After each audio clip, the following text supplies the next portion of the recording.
उनके ऋणों को, उनके उपकारों को हम निरंतर अपने ध्यान में रखें कि हमारे पूर्वजों की कृपा से ही आज हम हैं। तो उनके लिए ये सारी कथा समर्पित है। जो कोई भी यहाँ इस समय कथा में उपस्थित है, व्यासपीठ से उनको आशीर्वाद है कि उनका भी कल्याण हो और इसका फल जो उन्होंने कथा सुनी है उनके पितरों को, उनके पूर्वजों को भी इसका फल प्राप्त हो। ऐसी महिमा है श्रीमद् भागवत महापुराण की। परम सत्य का निरूपण करने के लिए भागवत जी प्रकट हुई है। सत्यम परम धीमहि, और इसका वर्णन क्रमशः किया गया 12 स्कंधों में। पहले स्कंध में अधिकारी का निरूपण कर दिया कि अधिकारी कैसा हो, तो अधिकारी बताने के लिए 3 कथाओं का वर्णन किया। कथा प्रारंभ होती नैमिष तीर्थ में, जहां पर सुनने वाले हैं 88,000 ऋषि। वहां भी कोई एक यजमान नहीं है। तो ऐसी कथा थी, सब भक्त लोग सुन रहे थे। जिसको सूचना मिली वो आया कथा सुनने के लिए। पूछते हैं शौनक जी, बस ये है कि जो मूल चाह है वो मूल चाह है लोक की प्राप्ति, पर लोक सुधर जाए, अर्थात कुछ लौकिक पारलौकिक सुख की प्राप्ति के लिए कथा सुन रहे हैं। इसको कहा ये प्रारंभिक कोटि की कथा है। चलो अगर इस भाव से भी कोई कथा में आए तो भागवत जी उसका भी कल्याण करती हैं, उसका ये जीवन सुधरता है और साथ ही परलोक भी संवर जाता है। दूसरी कथा इसी में से निकलती है। कथा का स्थान सरस्वती नदी का तट, व्यास गुफा, जहां कथा सुनाने वाले देवर्षि नारद हैं, सुनने वाले हैं व्यास जी। तो व्यास जी के हृदय में लोक कल्याण की भावना बैठी है। सारे समाज का भला हो, सारे समाज को ज्ञान की प्राप्ति हो, तो थोड़ा सुनते हैं और सुनते सुनते थोड़ा बीच में लिखते रहते भी हैं। इसको कहा लोक संग्रह की भावना से, लोक कल्याण की भावना से थोड़ा रजोगुणी है। का ये दूसरे स्तर की रजोगुणी की कथा कही गई, रजोगुणी भावना वाली कथा कही गई। ये थोड़ा पहले वाले से उत्तम है कि अगर हम सारे समाज के कल्याण के लिए कार्य करें तो उसमें कल्याण तो अपना भी होता है। अगर हमारा पूरा समाज अच्छा हो, हमारा पूरा गांव अच्छा हो, सुरक्षित हो, तो उसमें तो हमारा घर भी सुरक्षित रहेगा ना, हमारे घर में भी अच्छे संस्कार आएंगे ना। और अगर हमारा आस पड़ोस खराब हो तो चाहे आप जितने भी धनी हो, जितने भी धनवान हो, धन संपदा से भरपूर हो, लेकिन संकट कभी न कभी वो पड़ोस की आग आपके घर में भी आएगी। इसलिए मत सोचना कि समस्या पड़ोस में हो रही है, कभी न कभी आंच आएगी जरूर। और ना हो तो कभी याद कर ले कश्मीर की घटना को, याद कर ले बंगाल की घटना को, क्या हो रहा है। बिल्कुल सजग रहने की आवश्यकता है। इसलिए अगर कोई लोक कल्याण के लिए हमारा पूरा समाज अच्छा हो, इस भावना से भी कथा का अनुष्ठान करे तो भागवत की कृपा उस पर भी होती है। व्यास जी आज जगत पूज्य हैं। संसार में कोई ऐसा ज्ञान नहीं जो व्यास जी ने जिसका वर्णन न किया हो। उसी कथा से तीसरी कथा निकलती है। स्थान है गंगा जी का तट, शुक्रताल, अपने यहाँ नजदीकी है, मुजफ्फरनगर जिले में। यहाँ से बैठे बैठे मुश्किल से 80-90 किलोमीटर होगा। कोई ऐसा जो ना गया हो शुक्रताल, ऐसा कोई शूरवीर, कोई महान आत्मा हो। देखो अब दुनिया को दिशा दिखाने वाले मास्टर साहब ने हाथ खड़ा किया। दुनिया को पढ़ाते रहे अच्छे बनो, ये करो, वो करो, और खुद ही नहीं गए शुक्रताल। पूरी जिंदगी इनकी औली बिता दी।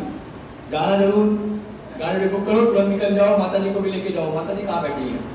पीछे ही बैठी हुई। यही बगल में 90 किलोमीटर और अपनी भागवत भूमि पर नहीं गए, जहां भागवत जी का उपदेश किया सुखदेव जी ने। नहीं तो ऐसा करो, एक बस करो, सबको लेके जाओ, जो ना गया हो। शुक्रताल में जहां राजा परीक्षित है श्रोता के रूप में, और सुनाने वाले हैं योगियों के भी परम योगी हमारे महामुनि सुखदेव जी। आत्मा राम हैं, तत्वनिष्ठ हैं। ऐसे वक्ता मिले और सुनने वाले श्रोता के रूप में परीक्षित, जिनके मन के भीतर अब कोई वासना नहीं है, कोई जगत की वासना नहीं है। अब वासना समझाने का कोई आवश्यकता है नहीं, कल 1-1.5 घंटा सुनाया है, नहीं तो फिर शुरू करूं, फिर कथा चलेगी 9 बजे तक। कल का याद कर ले, वासना माने क्या? जैसे वसन आवरण कटा ढक देता है, ऐसी वासनाएं भीतर अंतरात्मा और परमात्मा को ढक देती है। जब तक जगत की कोई भी वासना है, ये वासना ही, वासना समझे बीज। जैसे अगर भूमि में कोई बीज है तो कभी न कभी मौसम आने पर, खाद पानी मिलने पर वो बीज अंकुरित हो जाता है। अब ये तो समझाना कठिन नहीं है गांव वालों को कि हमने बोया था गेहूं, हमने बोया लगाई थी मूंजी, हमने लगाया था गन्ना, और उसमें न जाने साथ ही साथ कितनी खरपतवार निकल आती है। हम मुझे कहाँ से निकल गए? आपने तो बोया नहीं। कहा नहीं, इसके बीज उसमें पड़े हुए थे। तो जो बीज जहाँ पड़े हैं तो अभी तो दिखाई नहीं दे रहे, लेकिन जब कभी अनुकूल वातावरण मिलेगा, उसको खाद पानी मिलेगा, तो वहाँ वो जम जाएगा। ऐसे चित्त के भीतर अनेकों प्रकार की वासनाएं पड़ी रहती हैं। जैसी उसको खाद पानी मिलता है तो वही अंकुरित हो जाती है। वासना माने उस वो बीज के रूप में, वही पे प्रकट होती इच्छा के रूप में। अब आपकी किस प्रकार की इच्छा है? आपके भीतर कहीं न कहीं भगवत वासना थी, तो आपके सामने एक ऐसा वातावरण आया, आपको कहीं कारण दिखाई दिया कथा का, आपको कहीं बैनर दिखाई दिया, आपको कहीं सूचना मिली कथा की, तो आप क्या हुए? का भीतर जो भगवत वासना थी, कथा की वासना थी, उसका बीज जगा, बीज अंकुरित हुआ और आप आ गए कथा के पंडाल में। ये जो राजा परीक्षित हैं, इनके भीतर अब जगत की कोई वासना नहीं, कि केवल 7 दिन शेष हैं, अब मैं दुनिया में क्या करके क्या पालूंगा, दुनिया का सब दुनिया में ही रह जाएगा। अब तो वो प्राप्त करूं जिससे मेरे जीवन का उद्धार हो जाए, ऐसा कार्य करके जाऊं कि मुझको दोबारा जन्म ना लेना पड़े, मृत्यु ऐसी हो कि दोबारा फिर ना मरना पड़े। जा करके पूछा महामुनि सुखदेव जी से, पुरुषस्य यत् कार्यं म्रियमाणः सर्वथा, जो पुरुष सर्वथा म्रियमाण है, जिसको अपनी मृत्यु का पता चल गया कि एक दिन मैं मरने वाला हूं, वो क्या करे, ऐसा क्या करे जिससे उसके जीवन का परम कल्याण हो, उद्धार हो जाए। ऐसे अगर श्रोता हो, कह सकते हैं केवल और केवल जिसके भीतर मुमुक्षा हो, जिसके भीतर भगवत प्राप्ति की इच्छा हो, भगवान की प्राप्ति हो जाए। ठीक है, संसार के जो कर्तव्य सब करते हैं, लेकिन संसार में कोई अपेक्षा नहीं बनती।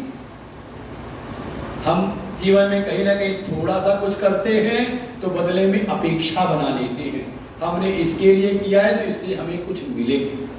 कारण कहीं ना कहीं भीतर संसार की वासना बैठी है, कहीं धन की वित्त तृष्णा बैठी, धन की तृष्णा बैठी है, कहीं परिवार की, और कुछ ना हो तो कम से कम सम्मान मिले। और जब तक ये वासनाएं हैं, तब तक ये वासनाएं हमें संसार में बांधे रखती हैं।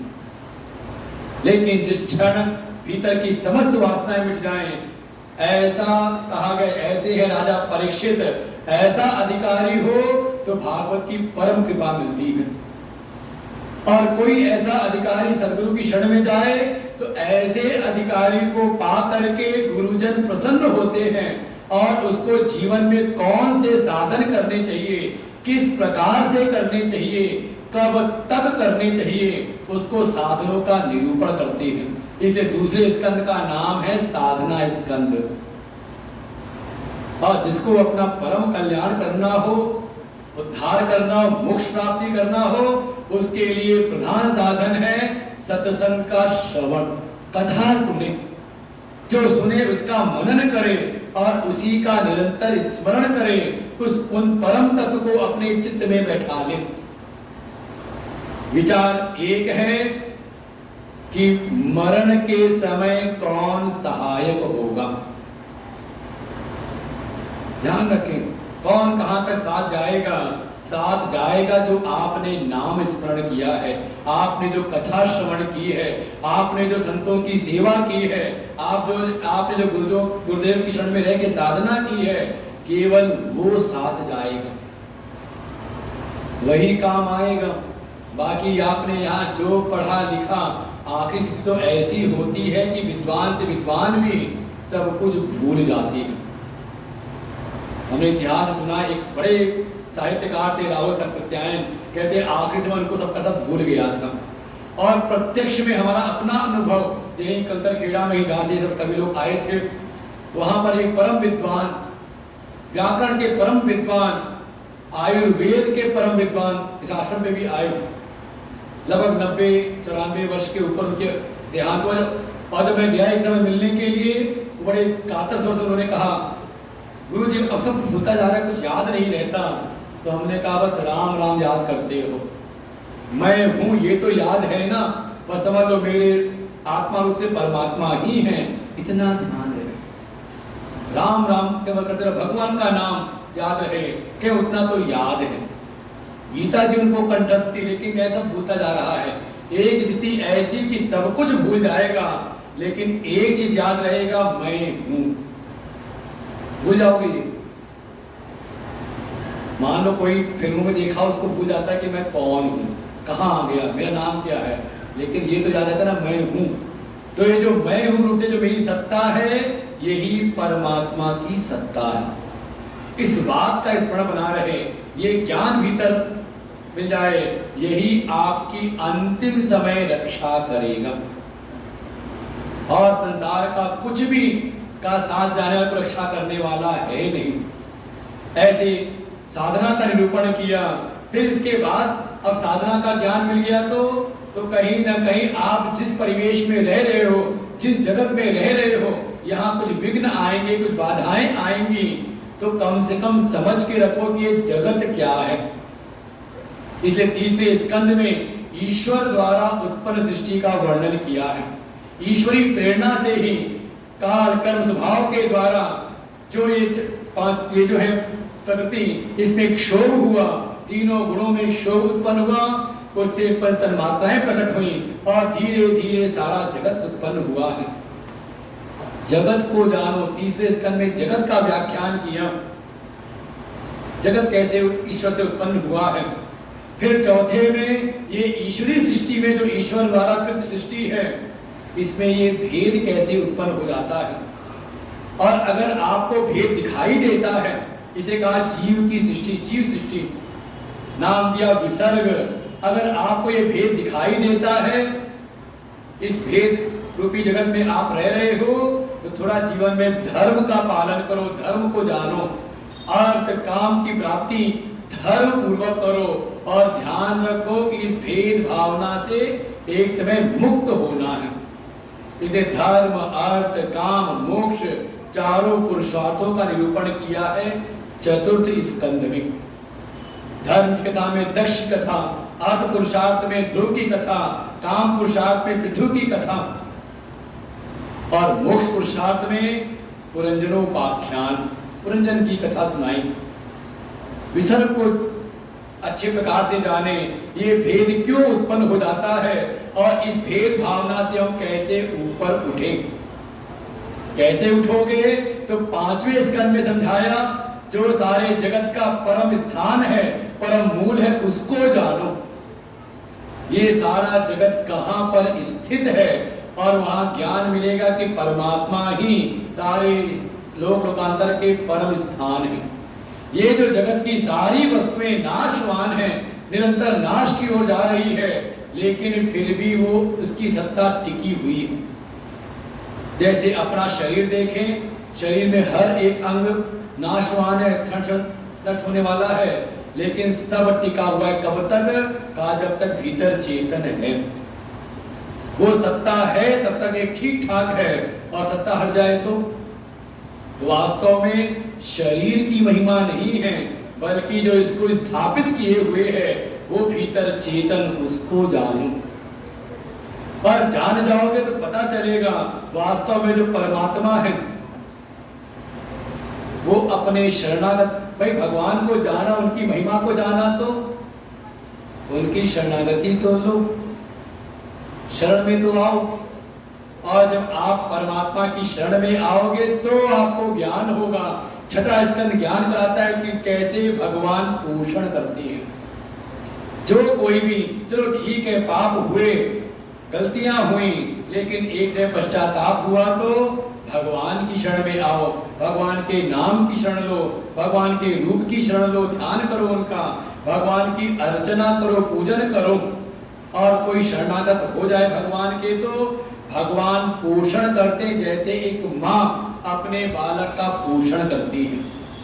और देखो माँ का कैसा स्वभाव है, कभी बच्चे को प्रेम से भी खिलाएगी पिलाएगी। बच्चा कभी सो जाए, माँ को लगा कि खाया नहीं, सो गया, उठा करके अरमने मन से उसको खिला डालेगी। बच्चे को होश नहीं होता, उसको लगता है रात को मैंने खाना खाया नहीं, दूध पिया ही नहीं, लेकिन माँ को पता होता मैंने खिला पिला के सुलाया था, चिंता ना कर। और कभी बच्चा किसी बात की जिद करे, नहीं खाऊंगा, मुंह फुला के बैठे, तो माँ दो थप्पड़ मार के भी खिलाती है कि नहीं। तो क्या तीनों अवस्थाओं में माँ क्या अलग अलग है? का तीनों ही अवस्था में जो माँ है वो केवल और केवल अपने बच्चे का पोषण चाहती है। स्थिति कैसी भी हो, ऐसी मातृवत भगवान अपने शरणागत भक्तों का पोषण करते हैं। वैसे पोषण तो सभी का करते हैं। जहां कहीं भी अनंत कोटि ब्रह्मांड में चराचर कहीं पर भी अगर किसी का पोषण हो रहा है तो कर वही रहे हैं, लेकिन अनुभव में उसको आता है जो भगवान के शरणागत होते हैं। समझे? पोषण सभी के कर रहे हैं। अच्छा, प्रधानमंत्री अगर कोई अच्छी कोई स्कीम या कोई व्यवस्था लेकर के आते हैं तो सबके लिए होती है ना, वो निश्चित वर्ग के लिए होती है। हाँ, अगर कोई वर्गीकरण करके है, उस वर्ग में जो भी है सबके लिए, कोई व्यवस्था सबके लिए हो रही है ना। लेकिन कोई कहे नहीं हमें कुछ नहीं होता है। कई बार कुछ, चाहे दुनिया में कितनी अच्छी व्यवस्था हो, हमारे लिए कुछ नहीं हुआ। क्या किया है? दिन भर गाली देते रहते हैं। जबकि अगर खुली आंख, अच्छा उन्हें जो विरोध करने वाले कभी एकांत में उनके साथ बैठ के बात करो ना, तो वो भी कहते नहीं बदलाव तो बहुत आया है। जहां जाओ हमें लगता है कि हमसे ज्यादा तो कोई घूमता नहीं होगा। यहां से कम 1500 किलोमीटर दूर हम अपनी गाड़ी से गए हैं, 2-2000 किलोमीटर गए हैं अपनी गाड़ी से, तो हमसे कम तो कोई घूमता नहीं। और जहां गए तो वहां भी गाड़ी से घूमते रहते हैं। गुरुदेव की ऐसी कृपा है कि उन्होंने कहते ना कि कोई समर्पित हो जाए तो भगवान उसकी व्यापकता, क्योंकि भगवान अपने समान बनाते हैं। तो जैसे भगवान सर्वव्यापक है तो अपनी शरणागत को सर्वव्यापक बना देते हैं, वो हर जगह जाता घूमता है। हमारा अपना अनुभव कि पहले कभी जाते थे तो सड़कें बिल्कुल ठीक ठाक मिलती नहीं थी, कभी कभी ऐसे जंगलों से निकलते रहता है कहीं कुछ घटना ना हो जाए। और आज जहाँ जाते हैं बढ़िया हाईवे, बढ़िया सड़कें, सब कुछ मिल रही है, सुरक्षा मिलती है, व्यवस्थाएं मिलती है हर जगह पर।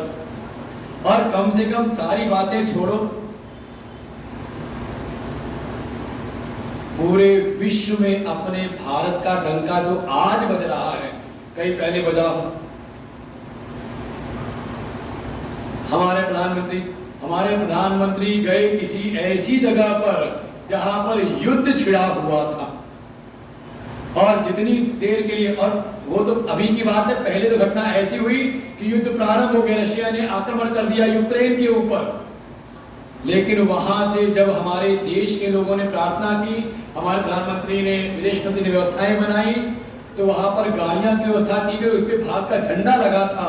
और वो भारत का झंडा जिस गाड़ी पर लगा हो उस पर ना तो यूक्रेन वाले और ना रशिया वाले कोई आक्रमण नहीं कर, समझता देते थे, इनकी सुरक्षा देते थे, इनको जाने दो, ये मोदी के देश वाले हैं। और क्या वह आज जो पाकिस्तान गालियां दे रहा है, बांग्लादेश आज गालियां दे रहा है, उनके देश, हमारे पड़ोसी देश के भी जो लोग थे वो भी भारत के झंडे तले अपनी जान बता करके अपने अपने देशों में आए। बस ये है ना, हमारी संस्कृति है, थोड़ा भी कोई करे तो उसके लिए उपकार मानो। और उनकी संस्कृति ऐसी है कि किसी का भी उपकार मत मानो। इतिहास भरा पड़ा है उनके यहाँ।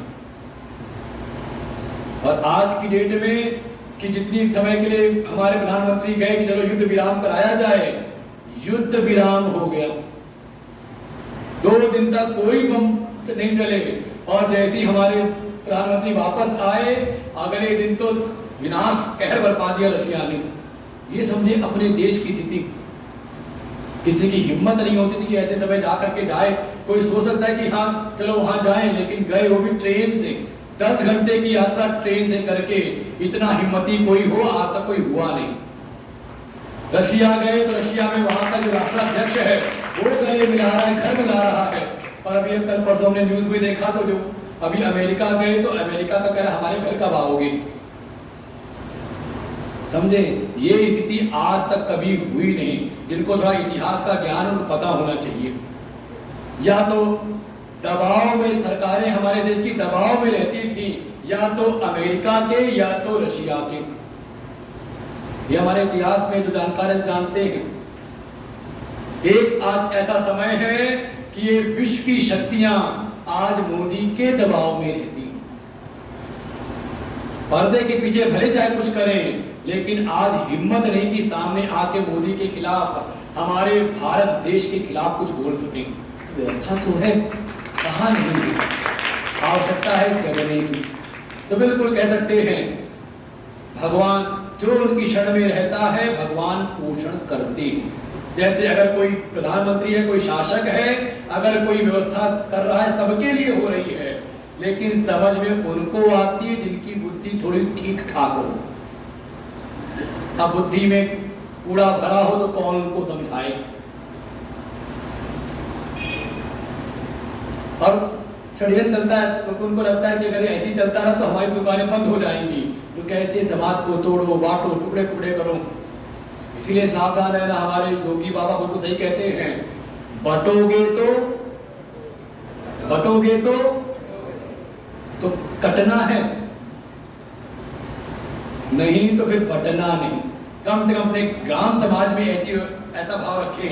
ठीक है, छोटी मोटी मुझे तो अपने घर परिवार में हो जाती है, इसका मतलब थोड़ी ना किसी से अलग अलग कर दिया जाए। बिल्कुल परिवार के समान, जैसे वैसे अपने गांव में, फिर अपने जिले में, फिर अपने प्रदेश में, ऐसे ही अपने पूरे भारत राष्ट्र में। और हमारी तो परंपरा ऐसी है, उदार चरिता नाम वसुधैव कुटुंबकम। हम तो सारे विश्व को अपना भाई बंधु मान के चलते हैं। सारा विश्व ही, सारी पृथ्वी ही हमारा कुटुंब है, हमारा परिवार है। बस ये है, भगवान पोषण तो सबको करते हैं, लेकिन अनुभव उनको होता है जो शरणागत है। छठा स्कंद पोषण की बात समझाता है। और कोई पोषण में आ जाए तो थोड़ा अंतर, थोड़ा समय लगता है। देखो जैसे समान रूप से सब एक ही साधना करें तो सबको तुरंत समान फल नहीं मिलता। जैसे विद्यालय में एक ही अध्यापक, एक ही शिक्षक 40 बच्चों को पढ़ाता है, लेकिन सब फर्स्ट नहीं आते और सभी फेल भी नहीं होते। कारण क्या है? अध्यापक में कोई भेद नहीं, पढ़ाने में भेद है वहां बैठे हुए जो विद्यार्थी हैं उनके भीतर कैसी पात्रता है, उनके भीतर की कैसी कैसी वासनाएं हैं।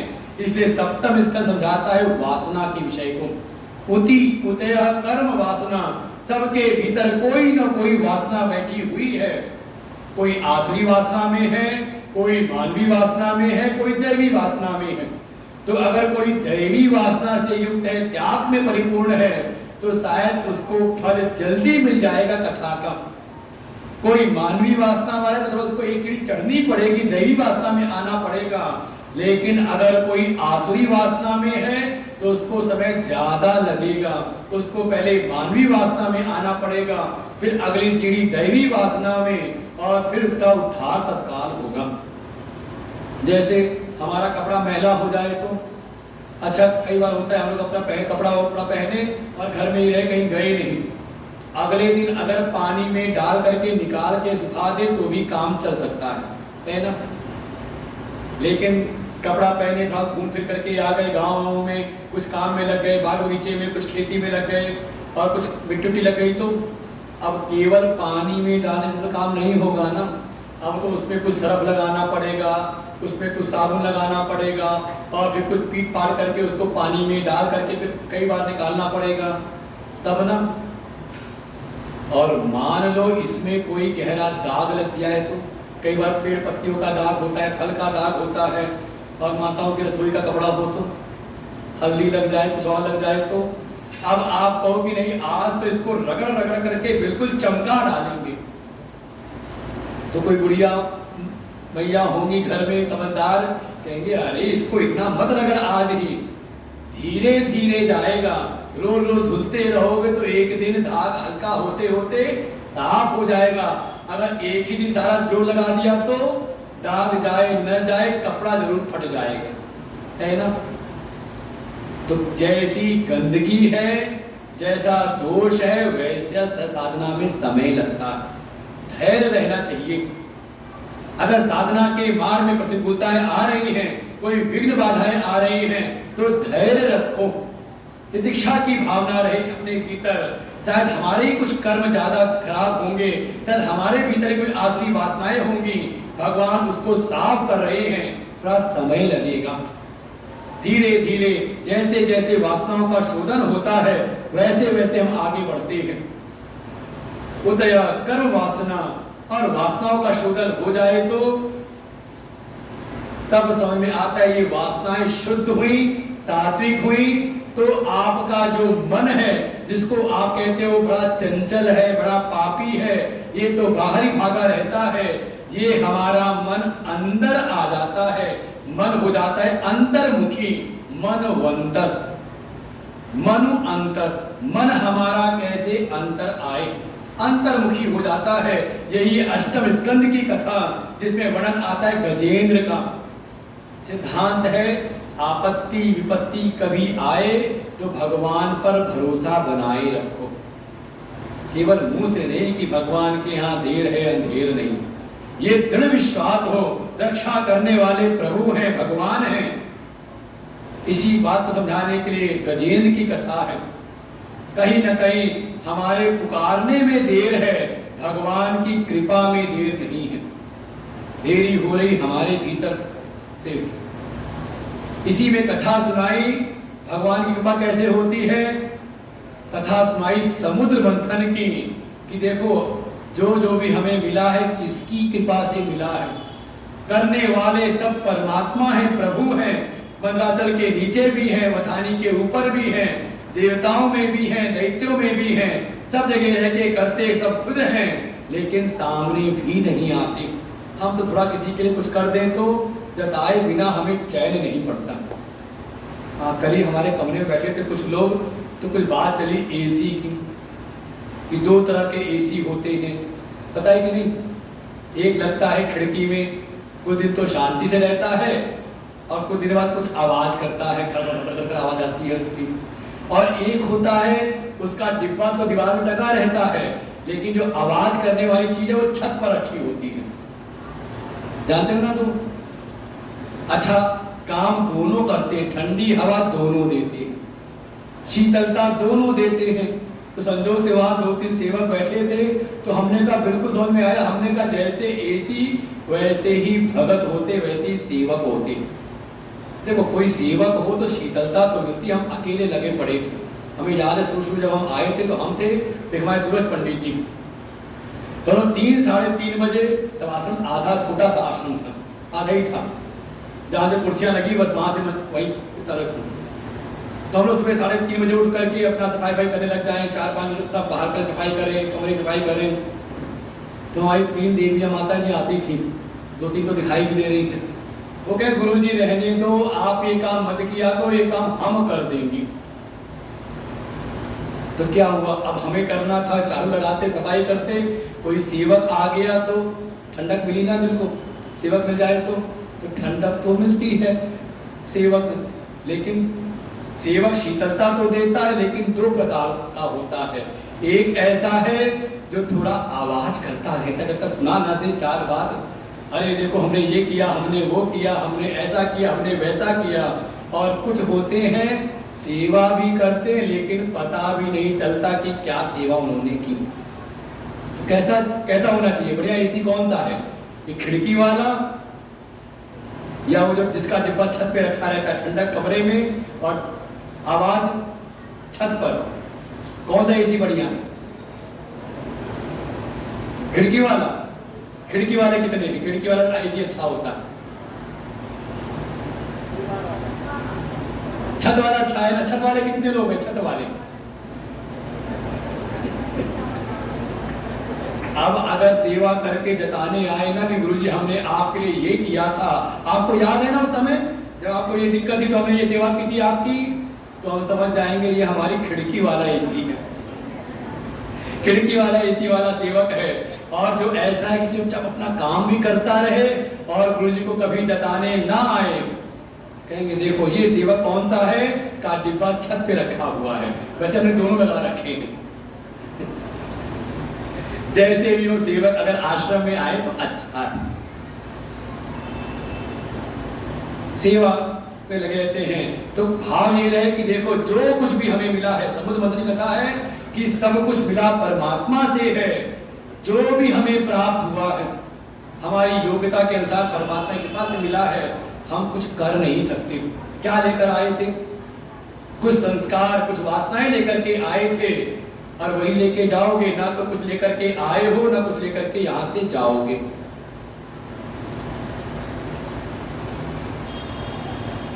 और दूसरी कथा इसी मनमंत्र कथा में सुनाई कि जब सब कुछ परमात्मा से ही मिला है तो बदले में ये जीव ईश्वर को क्या दे सकता है? क्या अर्पण करे? तो आरती गाते हैं ना, तन मन धन सब कुछ है तेरा, तेरा तुझको अर्पण क्या लागे मेरा। अच्छा जब सब कुछ अर्पण कर दिया आज, फिर कल क्या अर्पण करोगे? भाई कल अर्पण किया था आरती में, तन मन धन हे प्रभु सब आपका है, सब कल अर्पण कर दिया था, तो फिर आज क्या करोगे अर्पण? क्या है आपके पास में? तो जीव कहता है कि हाँ सब पहले अर्पण किया, फिर प्रभु से वापस ले लिया। वो कोई एक भगत थे, उन्होंने कहा हम सब कुछ परमात्मा को अर्पण कर देते हैं और परमात्मा जो छोड़ते हैं उससे अपना गुजारा करते हैं। तो हमने पूछा कैसे करते हो? उन्हें 2-4 गड्डियां निकाली, कहा परमात्मा को उछालता हूँ, हे प्रभु ये आपको मैं दे रहा हूँ, दे लो। फिर जो वापस नीचे गिरता है उससे मैं अपना जीवन चलाता हूँ। अब भगवान कुछ लेते नहीं तो क्या करें? तो वास्तव में दुनिया में हम क्या अर्पण कर सकते हैं? सब तो यही का है, प्रभु का दिया हुआ है। अच्छा मान लो हमारे आश्रम में कोई आए, कल जन्मदिन का भंडारा है, अब जन्मदिन पे जाना है तो कुछ भेंट लेकर के जानी है। अब खाली हाथ आ गए और यहीं पर आए, देखे सब भेंट लेकर के आ रहे, हम खाली हाथ आए हैं तो क्या करें? तो यहीं से कोई सामान उठाया, कपड़े में लपेटा, दो गुरु जी। ऐसा नहीं गुरु जी नाराज होंगे, गुरु जी कब दिन अंदर ही खुश होंगे कि चलो लेकर के तो नहीं गया, हाथ से यही ला के दे दिया। यही तो नहीं करे भगवान के साथ में। भगवान का दिया हुआ ही भगवान को अर्पण करते हैं और उसमें भी अपना अभिमान बढ़ा देते हैं। प्रभु देखो तुम्हारे लिए मैंने कितना बढ़िया मंदिर बनाया, तुम्हारे लिए मैंने कितना बढ़िया आश्रम बना दिया, तुमको मैंने कितनी बढ़िया भेंट दे दी मैंने, फिर भी हम पर कृपा नहीं करते हो। क्या है ये? क्या ये महाअभिमानी है। वास्तव में अगर प्रभु को कुछ अर्पण करना है तो अपना अहंकार अर्पण करो, अपना अभिमान अर्पण करो। यही है राजा बलि और भगवान वामन की कथा। ये लोग परलोक तो प्रभु आपका दिया हुआ था, आपकी कृपा से मिला था, लेकिन एक तो है जो अहम अहम करके करता है, मैं हूं। हे प्रभु आज ये अहंकार भी आपको समर्पित है। जीव को ईश्वर से क्या मिलता है? समुद्र मंथन की कथा, जो कुछ मिला है सब ईश्वर से ही मिला है। तो जीव अर्पण क्या करे? उन्हीं का लेके उनको दिया तो कौन सा बड़ा काम किया? देना है तो अपने अहंकार अभिमान को अर्पित कर दो। यही है मनमंत्र की कथा, कैसे हमारा मन अंतर हो और जब आपका मन अंतर होता है तो आता है, बड़े बड़े आपको महाप्रतापी दिखाई देंगे, फिर आपको लगेगा हमने कौन सी सेवा की है। देखो यहाँ तो एक से बढ़कर एक लोग भरे पड़े हैं, और ये तो वास्तव में जब आ जाते तब पता चलता है। हमें भी लगता था कि हम बड़ा पढ़ लिख करके आए गुरु जी की सेवा में, लेकिन जब आए तो पता लगा कि गुरु जी भी उससे ज्यादा पढ़े लिखे थे। फिर आए देखा अरे वो संत है, वो तो इससे भी ज्यादा कहीं बड़ी डिग्री लेकर के विदेश में करते थे, उसके बाद उनको वैराग आया और आकर के भगवत भक्ति के मार्ग में लग गए। यही है नवम स्कंद की कथा, ईशान कथा, जहां बड़े बड़े राजाओं का वर्णन किया है, कैसे बड़े बड़े तपस्वी, बड़े बड़े दृढ़व्रती, बड़े बड़े भक्त राजा हुए हैं, और जिन्होंने भक्ति का कार्य किया उन्हीं की ख्याति हुई, सबको नहीं। अगर सम्मान चाहिए तो भगवत कार्य में लगो। अपना कार्य करके तो पशु पक्षी भी अपना जीवन बिता लेते, कोई गणना नहीं होती उनकी, लेकिन कोई पशु ऐसा हो जो अपनी सामान्य जाति से बढ़ के काम कर दे, तो एक नाम याद होगा, जब तक राणा था इस पार, ऐसे कुछ है ना, तब तक चेतक। चेतक कौन था? कहते महाराणा प्रताप का घोड़ा था। कोई विशेषता थी नहीं कि अपने मालिक के लिए जीवन समर्पित, जान जाए जाए, लेकिन जब तक मालिक को सुरक्षित नहीं कर देता हूं तब तक प्राण नहीं छोड़ूंगा। हो गया ना? वो भी अगर सामान्य जीवन जीता तो, ऐसी जो केवल अपने लिए जीते हैं उनका इतिहास नहीं होता। जो समाज के लिए जीवन समर्पित करते हैं, भगवान के लिए समर्पित करते हैं, धर्म के लिए समर्पित करते हैं, राष्ट्र के लिए करते हैं, उनका इतिहास होता है। तो बनाना है मान सम्मान, तो इतिहास बनाओ थोड़ा त्याग की भावना से। यही है ईशान कथा। और इसके बाद तो फिर भगवान कथा प्रारंभ होती है दसम स्कंद की, जिसका नाम है निरोध। दसम स्कंद की क्या महिमा है? का चौथे दिन की कथा सुन रही है, भगवान कृष्ण कथा का इसमें वर्णन आता है। दसम स्कंद में जो भागवत के परम प्रतिपाद्य हैं, परमात्मा भगवान श्री कृष्ण, वो 6 चीजें याद है कि भूल गए? ऋषि कौन है भागवत के?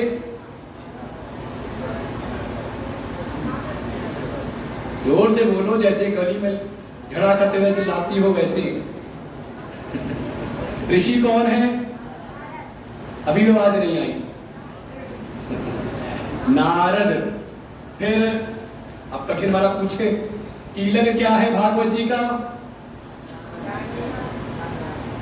आपसे भले तो हमारे बच्चे हैं, इनसे कुछ सीखो। ज्ञान वैराग्य। बीज क्या है?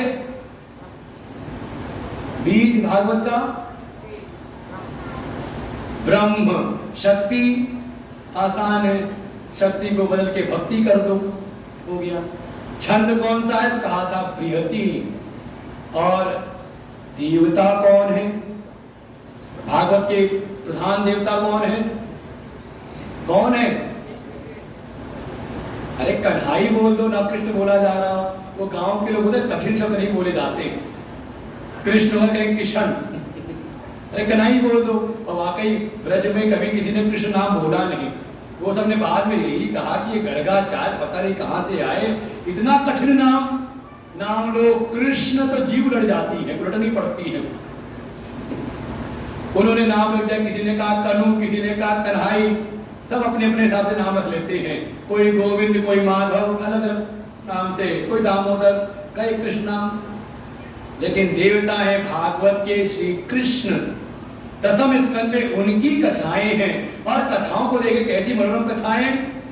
उनका जन्म हुआ मथुरा में, लेकिन रुके नहीं, कहा मुझको गोकुल में ले जाओ। गोकुल में कुछ दिन लीला हुई, वहां से आए वृंदावन में, वृंदावन से फिर आते मथुरा, मथुरा से फिर जाते हैं द्वारिका। कितने स्थान हुए लीला के? कितनी उंगली है? ऐसी सिखाना पड़ेगा। 4 उंगलियां हैं ना। तो मथुरा में जन्म हुआ, गोकुल में पालन पोषण हुआ, 5 वर्ष रहे, उसके बाद फिर आए वृंदावन में, उसके बाद वापस आ गए मथुरा में, फिर वहां से गए द्वारिका में। 4 स्थानों पर रह समझे, जैसे भगवान की लीला ब्रजमंडल में चल रही है, इन स्थानों पर कथा का ऐसा प्रभाव हो कि हमें समझ में आए, ये कथा हमारे भीतर हो जाए। देखो भगवान मन में आते तो हैं। अच्छा, आपके मन में भगवान आते कि नहीं? कथा सुनी, कथा है तो भगवान मन में बैठे हैं, पर अच्छे थे, इसमें कन्हाई बैठे हुए, लेकिन कितनी देर के लिए? का जब तक कथा में बैठे तब तक, जब तक मंदिर में है तब तक, उसके बाद का वो निकल जाते हैं, रुकते नहीं। क्यों? क्योंकि अभी जैसे मथुरा में अभिमानी अहंकारी कंस का राज्य है, ऐसी अभी भीतर अहंकार बैठा हुआ है। इसलिए प्रभु आते तो है कृष्ण, लेकिन रुकते नहीं, टिकते नहीं। भगवान कहते हैं अगर टिकाना है मुझको तो मुझको लाओ गोकुल में। इसे भगवान ने वसुदेव देव को कहा उसको गोकुल में छोड़ो। गोकुल माने गो का कुल, गो माने गाय, गो माने पृथ्वी, और गो माने इंद्रियां। गो गोचर लग मन जहाँ मन जाए, सो सब माया जानू बाई। गो गोचर, गो माने इंद्रियां। आप आरती गाते हो ना, तुम हो एक अगोचर। क्या अर्थ है इसका? हे प्रभु आप अगोचर हो, आप इन इंद्रियों की पकड़ में आने वाले नहीं हो। ये इंद्रियां गो है, भगवान कहते हैं इंद्रियां भी एक नहीं है, बल्कि इनका कुल है। 5 ज्ञान की इंद्रियां हैं और 5 कर्म की इंद्रियां हैं। अब देखो वेदांत आश्रम में बैठे तो वेदांत तो सुनना पड़ेगा, चाहे अच्छा लगे चाहे अच्छा न लगे, क्योंकि हमारे गुरुजी ने यही आज्ञा दी कि ये जरूर सुनाना। कड़वी दवा, मीठी दवा के बीच में थोड़ी कड़वी दवा जरूर देते रहना। कम से कम गुरुजी को भी लगे ना कि चेला काम ठीक ठाक कर रहा है, तो सुनना तो पड़ेगा ही पड़ेगा। भगवान कहते हैं अपनी इंद्रियों को मुझको लगाओ, अर्थात अपनी ज्ञान की इंद्रियों में, अपनी कर्म की इंद्रियों में भगवान को बसाओ। थोड़ा इंद्रियों को भगवान की सेवा में लगाओ। नेत्र करें तो भगवान का दर्शन नित्य करें। कम से कम घर में मंदिर हो, ना हो तो गांव के किसी मंदिर में जरूर जाएं कि हाँ नेत्रों से भगवान का दर्शन करें। कानों से क्या करें? जो रोज करती हो वही करें। पड़ोसी को बुलाया, निंदा चुगली कान नहीं, कोई चुगली करे किसी पड़ोसी की तो कान में उंगली डाल लेना। क्यों? तो जैसे कूड़े वाली गाड़ी आती है ना, हमारे पूरे गली मोहल्ले का कूड़ा इकट्ठी करती है, पूरे शहर का, और ले जाकर के कहाँ डालती? कहा लोहिया नगर में है, देखा ना कूड़े का ढेर। लोहिया नगर है ना ये रोड पर, सारे पूरे बेट नगर का कूड़ा। ऐसे ही कुछ ऐसे होते हो, घर घर जा जा करके सबके घर की ऊंची ऊट पटांग बातें सुन सुन करके सबके घर का कूड़ा इकट्ठा किया और फिर आए आपके पास में, और फिर बैठ करके सारा कूड़ा उड़ेल दिया। है कि नहीं? सही बात है ना, होता है ना। आज से जब कोई सुनाए तो कान में उंगली डाल देना कि ये कूड़ा घर नहीं है, मेरा मन कूड़ा घर नहीं है। अगर सुनाना है तो भगवान की चर्चा सुनाओ, अच्छी बात सुनाओ, है कि नहीं? यही करना है, तब समझो भगवान गोकुल में आएंगे। कानों से भगवान की कथा सुने, नासिका से भगवान की सुगंध ले अच्छा करें, फिर जीवा से कुछ ग्रहण करें तो भोजन नहीं, क्या ग्रहण करें? तो सिखाया था, जाने की भूल गए क्या करना है। जब कुछ खाने की बात आए तो नहीं लेके गप कर गए, भगवान को याद करें, हे प्रभु आप कृपा से आज ये भोजन मिला है, पहले आप इसको स्वीकार करो, फिर मैं आपका भोग प्राप्त करूंगा, प्रसाद प्राप्त करूंगा।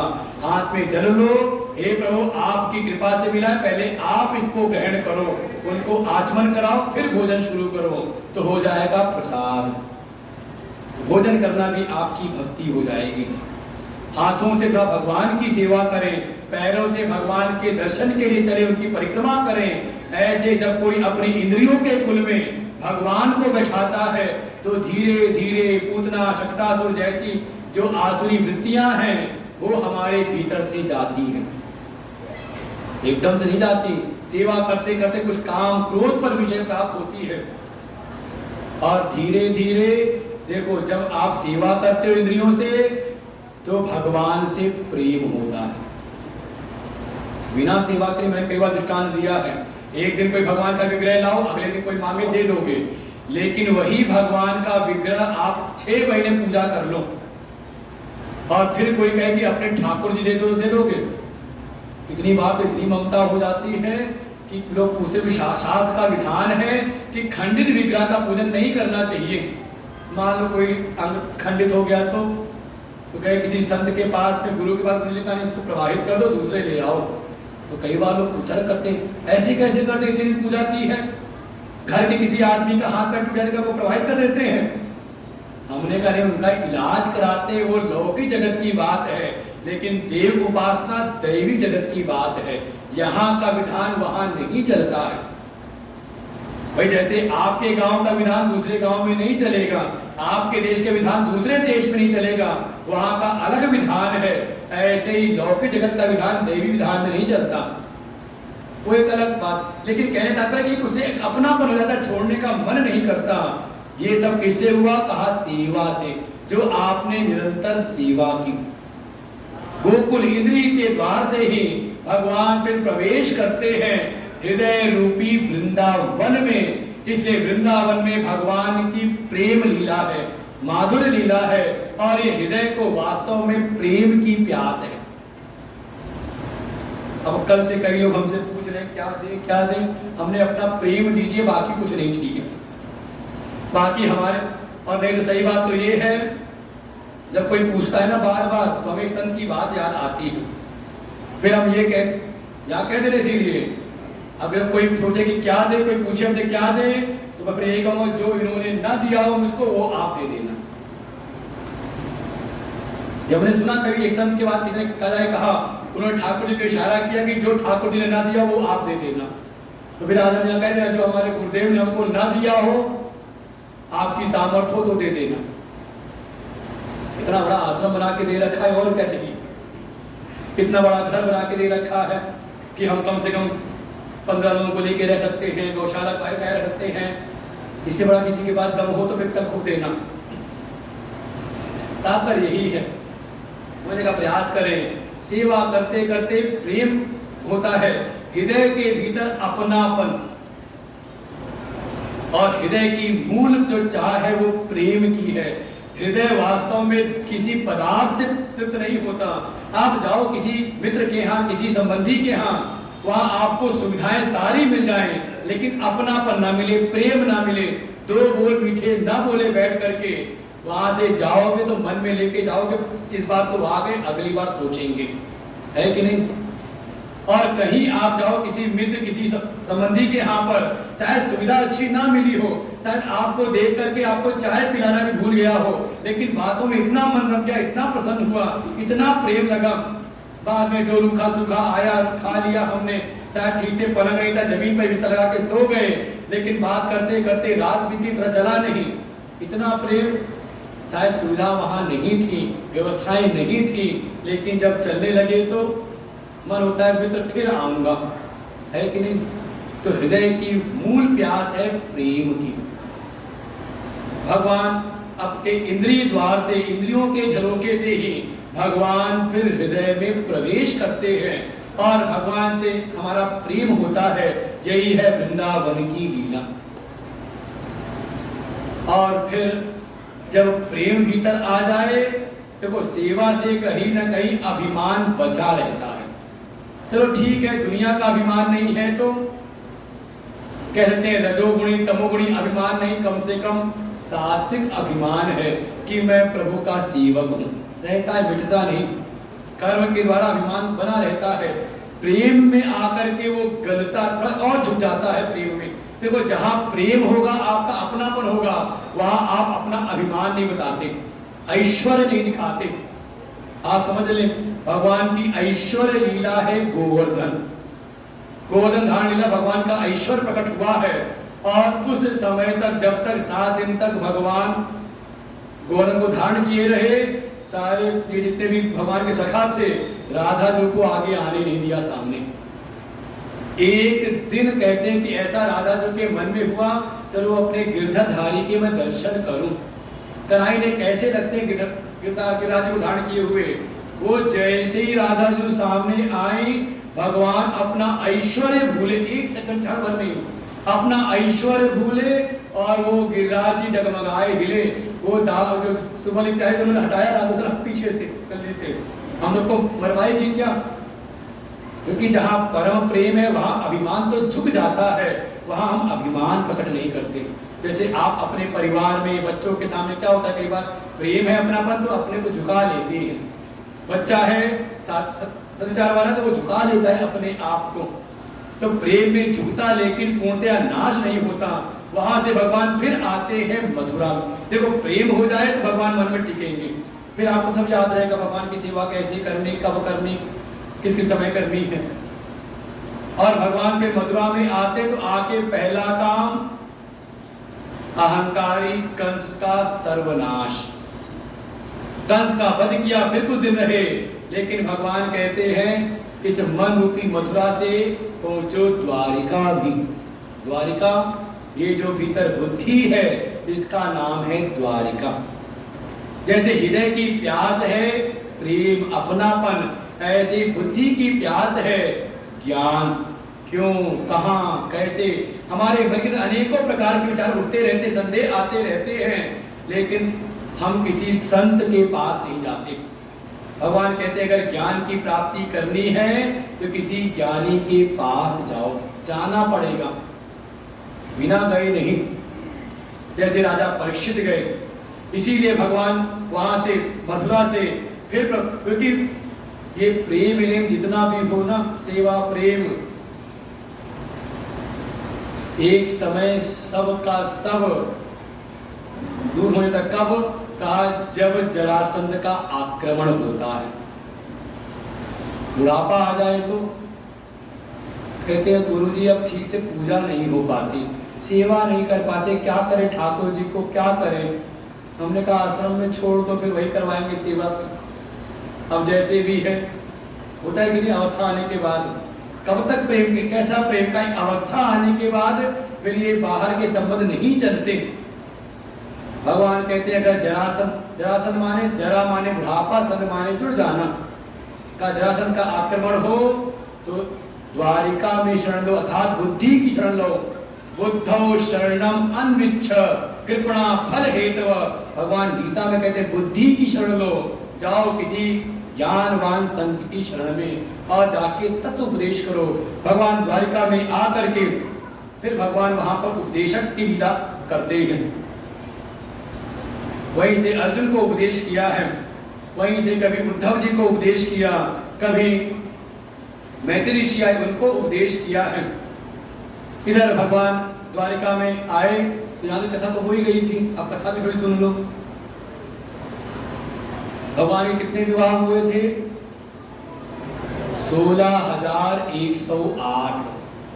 ऐसे मनुष्य के कल्याण के लिए वेदों में 1,00,000 मंत्र हैं, जिसमें 80,000 जो मंत्र हैं वो कर्म परक हैं।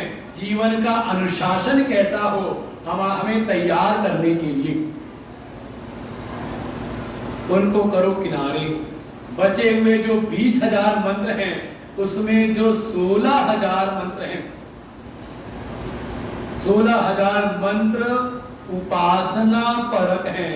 भगवान की उपासना कैसे करें, भगवान की पूजा कैसे करें, उनका अर्चन कैसे करें, भगवान से प्रेम कैसे बढ़ाएं, तो 16,000 है। देखो भगवान को पाने के साधन है 16,108। तो 16,000 जो मंत्र है वो उपासना परक हैं। कैसे अंतःकरण को शुद्ध निर्मल करके हम भगवान से संबंध स्थापित करें, और संबंध स्थापित हो जाए तो शेष बचे हुए जो 4,000 मंत्र हैं वो 108 उपनिषदों में संकलित है, और उनमें तत्व का उपदेश है कि वास्तव में जीव का ईश्वर के साथ संबंध क्या है, किस प्रकार का संबंध है, इसका उपदेश है उन 108। अर्थात 16,108 ये जो भगवान की रानियां हैं ये वास्तव में भगवान से मिलाने वाले साधन हैं। ये 16,108 वृत्तियां हैं जो हमारे मन को भगवान से जोड़े रखती हैं। इसे समझ ले, इस दुनिया में एक को संभालना कितना मुश्किल है, और 16,108 ये भगवान की भगवत्ता है कि एक भी किसी भी रानी को कभी ऐसा लगा नहीं कि कन्हई मेरे साथ नहीं है। देवर्षि नाग परीक्षा लेके थक गए, एक समय जहां जाते वहां दिख जाते हैं। नारद के मन में हुआ एक क्या होंगे दूसरे क्या नहीं होंगे, तो वहां को लगाई बुझाई करूंगा। लेकिन जा के थके हर जगह भगवान दिखाई देते हैं। जैसे अगर सूर्य के सामने हम हजारों घड़े रख दे जल भर करके, तो सूर्य का प्रतिबिंब हजारों घड़ों में समान रूप से पड़ता है। ऐसे ये 16,108 रानियां जैसे वैसे एक इतने ही दर्पण रखे हैं और सब में भगवान का समान प्रतिबिंब। आप सब ऐसे ही हो, आप सबका जो अंतःकरण समान रूप से ऐसे ही है और सब में ईश्वर का प्रतिबिंब पड़ रहा है। बस उसको जानने समझने की आवश्यकता है। ईश्वर अंश जीव अविनाशी, यही कहा कि ईश्वर का अंश हम सबके सब हैं। हमारे अंतःकरण में उन ईश्वर का अंश आया हुआ है, वही हमें चेतन रूप में प्रतीत होता है। जब तक उनका अंश हमारे भीतर है तब तक ये हाड़ मांस का शरीर, ये पंचभूतों से बना शरीर जगत में कुछ करने योग्य हो जाता है। और जरा सी उनका अंश निकल जाए तो बताया तो था कि कंधे पे जाते हैं कभी महोदय, फिर 4 कंधों पे जाना पड़ता है, फिर अपने पैरों पे आप नहीं चल सकते। ऐसे ही 16,108 ये वृत्तियां हैं भगवान से जोड़ने वाली। कैसे भी अपने मन को भगवान से जोड़ के रखें। सबके माध्यम से 10 पुत्रों का जन्म हुआ। रुक्मणी के पुत्र हुए प्रद्युम्न, इनके भी पुत्र हुए अनिरुद्ध। ऐसे भगवान की वंशावली आगे बढ़ती है, सबका विवाह होता है। भगवान का कुल परिवार कितना बड़ा हुआ, कहते भगवान क्या सूतक पातक नहीं होता था। एक जगह जन्म हो तो कोई और हो गया, कुछ और हो रहा है, कुछ चलते ही रहता था सबका सब। इतना वर्णन किया कि बच्चों को पढ़ाने के लिए जब विद्यालय का बनाया गया तो वहां पर 10,000 शिक्षकों की नियुक्ति की गई। भाई 16,108 रानियां हैं और सबके 10-10 पुत्र हैं, एक कन्याएं हैं। कितने होंगे? भगवान की अपनी एक अलग कुल परिवार की एक यूनिवर्सिटी चलती थी, अपनी टीम यूनिवर्सिटी थी भगवान की। इतना बड़ा कुल परिवार, लेकिन सबको संभाल के रखते भगवान। भगवान इस समय एक दैत्य पौंड्रक, उसका वध किया, द्विविध का वध किया। एक समय भगवान के राजसभा में 2 दूत एक साथ आए। एक आया इंद्रप्रस्थ में, युधिष्ठिर ने राजसूय का अनुष्ठान किया, भगवान को निमंत्रण दिया, प्रभु आइए हमारे यज्ञ में। और दूसरा दूत आया था मगध के राजा जरासंध के यहाँ से। उस दुष्ट जरासंध ने दिग्विजय करते हुए जो जो राजा उसका अनुशासन नहीं मानते उनको पकड़ करके हरा करके अपने कारागृह में बंद कर दिया। ऐसे सैकड़ों राजाओं ने भगवान से प्रार्थना की, हे प्रभु हमें बंधन से मुक्त कराइए। विचार चलने लगा कहां जाना चाहिए। पहले भगवान की सभा में 2 दल हो गए। जैसे आपसे पूछे कहां जाना चाहिए, यज्ञ में जाना चाहिए या उस दुष्ट के यहाँ से राजाओं को मुक्त करने के लिए कहां जाना चाहिए, युद्ध करने के लिए कहां जाना चाहिए। युद्ध वाले कितने कि पहले उन राजाओं को मुक्त करना चाहिए, कितने हैं इसमें समर्थन में। और यज्ञ में जाने वाले भगवान को यज्ञ में जाना चाहिए। कुछ इधर आए कुछ इधर आए, बाकी सब निर्दलीय बैठे हुए हैं कि जिसकी सत्ता बनेगी उसी तरफ हम लुढ़क जाएंगे। हमारे सनातन धर्म की यही सबसे बड़ी कमी है, ये लुढ़कने वाली जो आदत है, जहां जाएंगे लुढ़क जाएंगे अपना स्वार्थ देख करके। कह सकते हैं 2 दल हो गए, एक नरम दल एक गर्म दल। जो कुछ गर्म दल वाले लगा युद्ध में जाना चाहिए और दुष्ट को पराजित करना चाहिए, जो नरम दल वाले जो धार्मिक लगा नहीं यज्ञ में जाना चाहिए। कोई निष्कर्ष निकला नहीं। भगवान सिर पे हाथ रखे अपने कमरे में बैठे थे। आए देवर्षि नारद, क्या हुआ प्रभु? सारे जगत के लोग अपनी चिंताओं में जिसको याद करते वो चिंता से ग्रस्त, क्या हो गया? जब सारी बात बताई तो देवर्षि ने कहा, अरे प्रभु इसमें 2 कहां, ये तो एक ही बात है, ये तो एक ही बात चल रही है।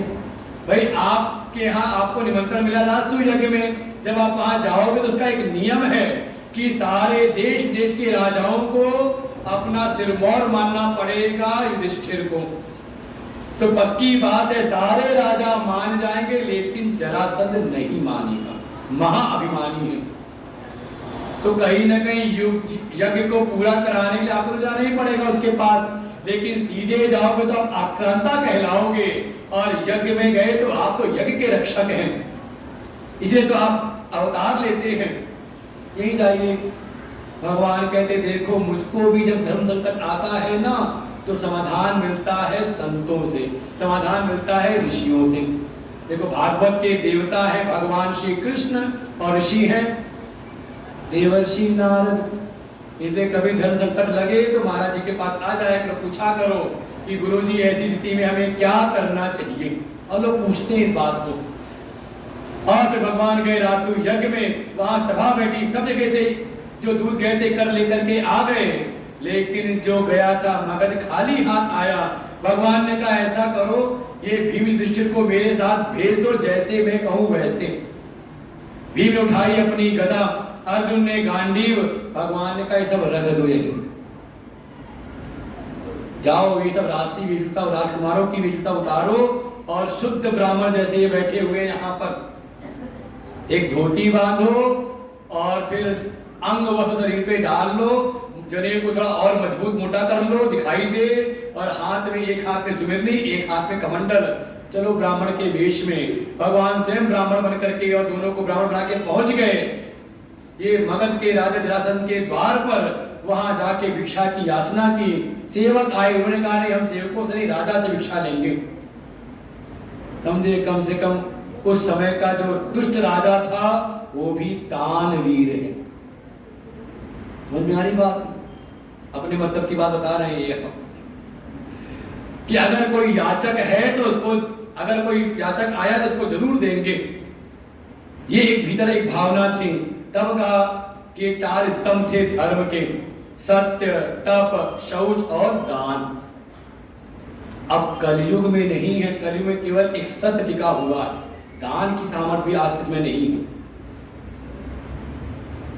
पहुंचे, आया वो, कहता है ठीक, बताओ क्या चाहिए, क्या भिक्षा चाहिए? भगवान ने कहा भिक्षा देनी है तो युद्धम नु देहि राजेंद्र द्वंद्व सो यदि मन से, अगर मनमानी भिक्षा देनी तो हमें द्वंद्व युद्ध की भिक्षा दो। वो चौंक गया, समझ तो रहा था डील डॉल देख के शरीर का कि लग तो रहा है कोई ये योद्धा है, लेकिन ये आए ब्राह्मण के रूप में। तो कहा ठीक है मैं भिक्षा तो दूंगा, लेकिन युद्ध का नियम है कम से कम परिचय होना चाहिए। कम से कम झगड़ा भी करना हो तो कम से कम सामने वाले को पहचान करो कि इसका बलाबल क्या है। मान लो बिना जाने पहचाने लड़ गए और निकल गया आपसे तगड़ा, तो मार खा के आ गए तो बदनामी। और मान लो कहीं लड़ने गए और निकला कमजोर आपसे, मार के आए तो दुनिया कहेगी, बदनामी करेगी, कमजोर देख के मार के चले आए। बराबर वाला होना चाहिए ना साथ में। भगवान ने परिचय दिया, अरे पहचान नहीं रहे, ये पांडुनंदन असौवृकोदरा भी, ये कोई और नहीं, पांडुनंदन, ये पांडु के पुत्र, ये बड़े पेट वाला भी, कि बच्चा ऐसे ही था, खाने में बड़े का, ये बड़े पेट वाले जो है, बड़े शरीर वाले जो हैं, ये पांडुनंदन भीम है, ये इसका भाई गांडी धनवा अर्जुन है, और मुझको नहीं पहचाना। अनयोर मातुलेयम माम कृष्ण जानी तेरपुम, मुझको नहीं पहचान, इनका मेरा भाई, तुम्हारा पुराना जानी दुश्मन, मेरा नाम है कृष्ण। अब तो जोर ढाके ढाके हंसता है, लेकिन कहा ठीक है मेरे द्वार पर आए तो भिक्षा दूंगा, तुझसे तो मैं लड़ूंगा नहीं, क्योंकि कायरों को मैं से लड़ता नहीं, मैं जो मेरे सामने पीठ दिखा के भाग जाए उनसे मैं नहीं लड़ता। और द्वंद्व युद्ध में अर्जुन मेरे सामने कहीं टिकते नहीं, ये थोड़ा भीम दिखाई देते, कुछ देर टिक सकते हैं। भीम का तो सीना चौड़ा हो गया, चलो किसने तो नाम लिया, जिसको देखो अर्जुन अर्जुन अर्जुन नाम लेता रहता है। और फिर नियम तय हुए, सूर्योदय से युद्ध शुरू होगा, सूर्यास्त तक चलेगा, सब कुछ नियम तय करके शुरू हो जाता है युद्ध। और लड़ते लड़ते 27 दिन बीते हैं। 27वें दिन तो जरासंध उठा खा के भीम को इतना पटका है, कभी देखा हो युद्ध वो WWF, तो वैसे ही वाला हुआ होगा, पटकते हैं। देखा कि नहीं देखा कभी टीवी का, ये सब तो खूब देख लेते हैं। उठा उठा के पटका भीम तो बस देखते कब ये सूर्य अस्त होगा, कब जान बचेगी इससे। सूर्य अस्त हुआ, राहत की सांस ली, गए अपने शिविर में। शाम को भगवान आए, कहो भीम कैसे हो? भीम ने कहा प्रभु भाग चलते रात में ही। भगवान ने कहा भाग चलते हैं, यज्ञ का जान है तो जहान है, आज तो जान बच गई, कल तो पक्का मुझको मार डालेगा, बहुत बलशाली है। तो भीम अर्जुन ने, अरे भगवान ने कहा भीम से, तो क्या मैंने परिचय कराया था कि मेरा पुराना दुश्मन है, मुझको भी एक समय रथ छोड़ के भागना पड़ा था, तुमने हल्के में ले लिया क्या उसको? लेकिन भगवान ने एक सूत्र दिया, वो सूत्र पे बैठ जाए कथा में, समझ ले कथा सार्थक हो सकती है। भगवान कहते हैं तुम जिससे लड़ते हो उसी में अपने मन को क्यों लगा देते हो? उसी में क्यों मन को लगाए रहते हो? वहीं बगल में मैं भी तो बैठा रहता हूं, बीच बीच में मुझको भी देख लिया करो, मुझको भी याद कर लिया करो। ये जीवन का सूत्र है भागवत में। ये जो जीवन है हमारा, ये द्वंद्व युद्ध है। हमेशा यहाँ पर दो प्रकार की स्थिति आती है, द्वंद्व बने रहते हैं, सुख दुख, भूख प्यास, मान अपमान, लाभ हानि, जय पराजय। क्या है यहाँ पर? ये द्वंद्व से भरा पड़ा हुआ है। अगर इसको पार पाना है तो समझ लो अभी तो जवानी है, कर लोगे। जब आपकी मुठभेड़ होगी जरासंध से तो अंगम गलितम पलितम मुंडम दसन विहीनम जातम तुंडम विद्धो याति गृहीत्वा दंडम तदपि न मुंचति आशा पिंडम भज गोविंदम भज गोविंदम गोविंदम भज मूढ़मते। कहा जब अंग गलने लगे, अभी तो जवानी है सब कर लेंगे, बड़ा जोश होता है जवानी का, लेकिन जब आएगा बुढ़ापा तो जब अंग गलने लगेंगे, सिर के ऊपर पाला पड़ जाएगा, सफेदी छा जाएगी, फिर दशन विहीन सारी इंद्रियां काम करना बंद कर देंगी। 10 इंद्रियां है ना, दांत भी झड़ के गिर जाएंगे, पीठ जाएगी, झुक हाथ पे आएगा डंडा, तब कुत्तों को फटकारते रहना, कोई और सुनेगा नहीं। तब क्या करोगे? व्यासन से का काम आएगा जो आपने सत्संग किया है, भक्ति की है, भगवान की सेवा की, वही काम आएगा। इसलिए अभी से अभ्यास डाल लो कि बीच में जाके सत्संग करते रहो, भगवान की सेवा करते रहो। अगर बुढ़ापे के लिए छोड़ दिया तो बुढ़ापे में केवल उसे भी है बालस्तावत क्रीडासक्त तरुणस्तावत तरुणीसक्त वृद्धस्तावत चिंतासक्त परमे ब्रह्मणि कोऽपि न सक्त भज गोविंदम गोविंदम भज मूढ़मते। हे मूढ़ मन गोविंद को भज ले। अभी बचपन में कहा खेल खिलौने में आसक्त हैं, जवानी आई तो खिलौने बदल गए। तरुणस्तावत तरुणीसक्तः, जो जवान है वो युवती में और जो युवती है वो युवा में, खिलौने बदलते हैं केवल। और जब आ गया बुढ़ापा तो अब किया जाता तो कुछ है नहीं। हाय हाय इस गांव का क्या होगा, हमारे घर का क्या होगा, ये बच्चे क्या करेंगे, कुछ करते धरते है नहीं, पढ़ाई नहीं की इसने, ये बहू आई हुई है कुछ करती होती है नहीं, कैसे हमारा घर चलेगा। ये पड़ोसी को देखो जो सताए रहता है हमेशा, क्या करोगे बुढ़ापे में? चिंता सत्ता, अब चिंता से गिने रहोगे। परमे ब्रह्मणि, जब जीवन जवानी में याद किया नहीं भगवान को तो बुढ़ापे में भगवान याद नहीं आते, याद आती है दुनिया। अब तो शरीर भी ठीक नहीं रहा तो कष्ट देता है, चिंता लगी रहती है। इसलिए अभी से भगवान ने, अब तो अगले दिन भीम लड़ते हैं, भगवान को देखते हैं, भगवान ने तिनका उठाया, उसको चीर के अलग अलग फेंक दिया।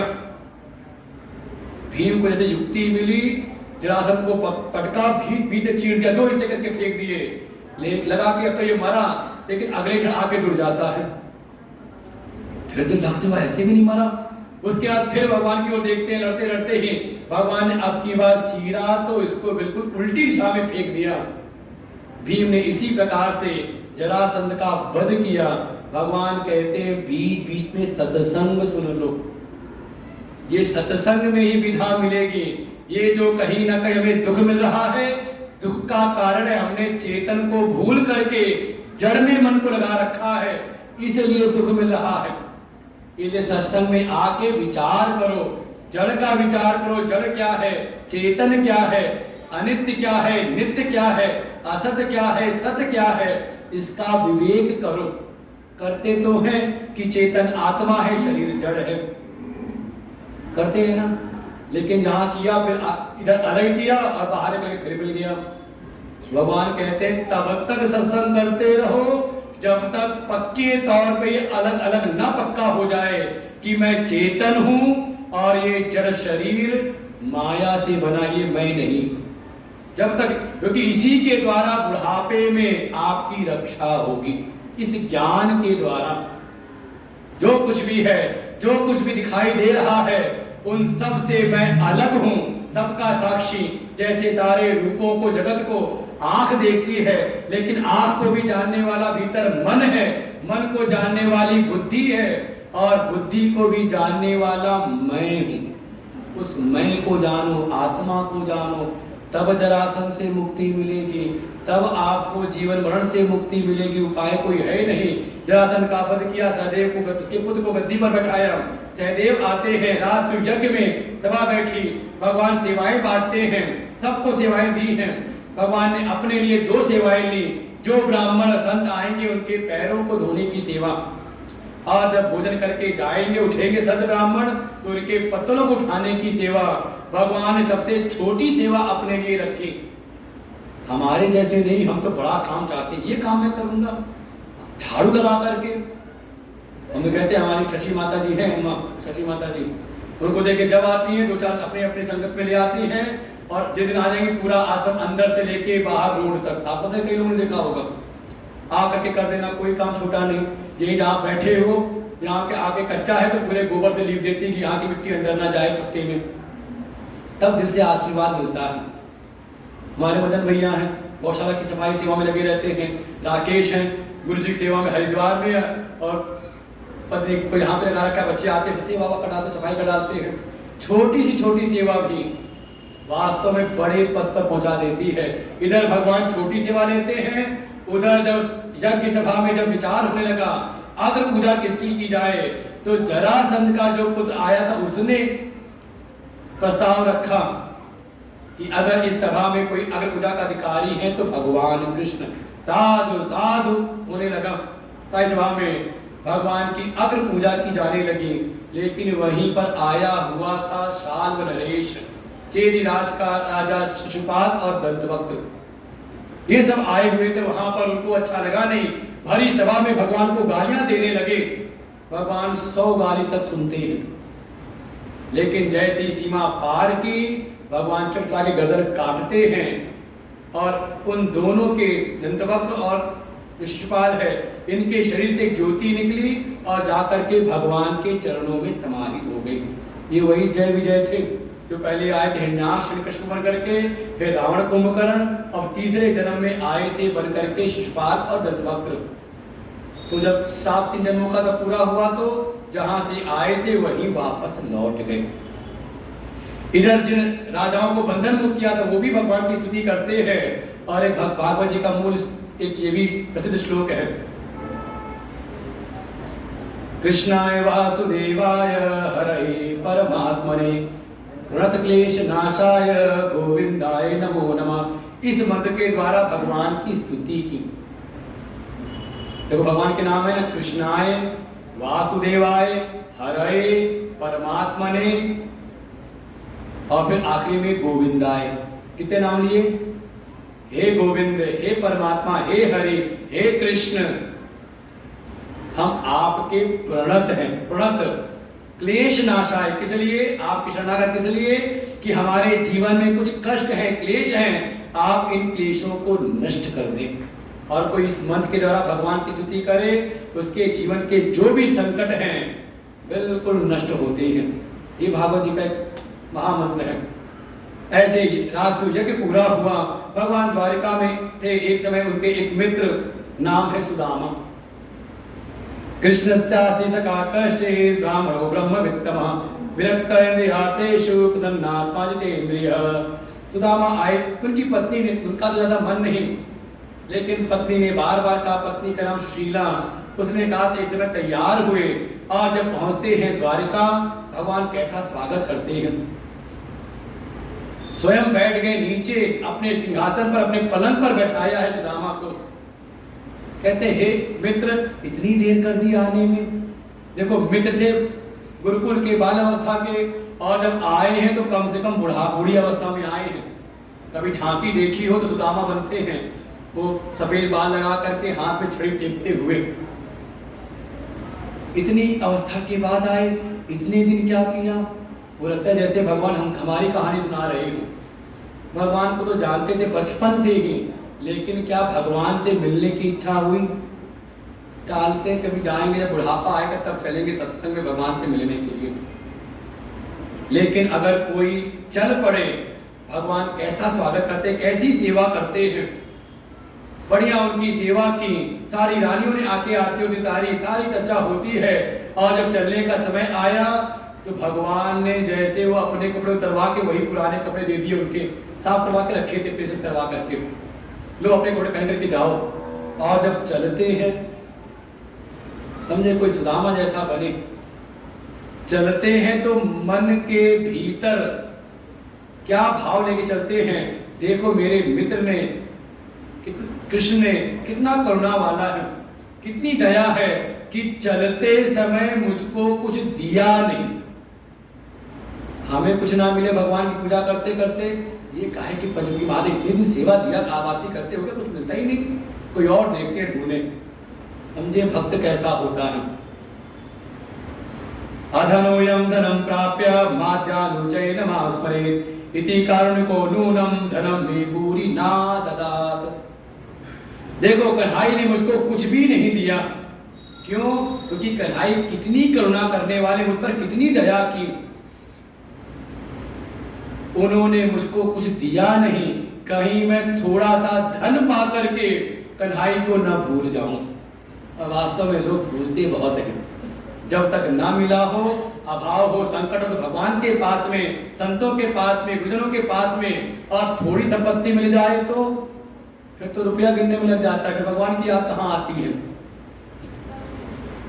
ये है सुदामा जी के हृदय का भाव। ये चरित्र हमारे जीवन में आए, मंगता बनकर के जीवन भर न रहे, जो मिला है उसमें प्रसन्न रहे और भगवान के प्रति कृतज्ञ रहे। हे प्रभु, मेरी तो इतनी भी सामर्थ नहीं थी, आपने जितना दिया है।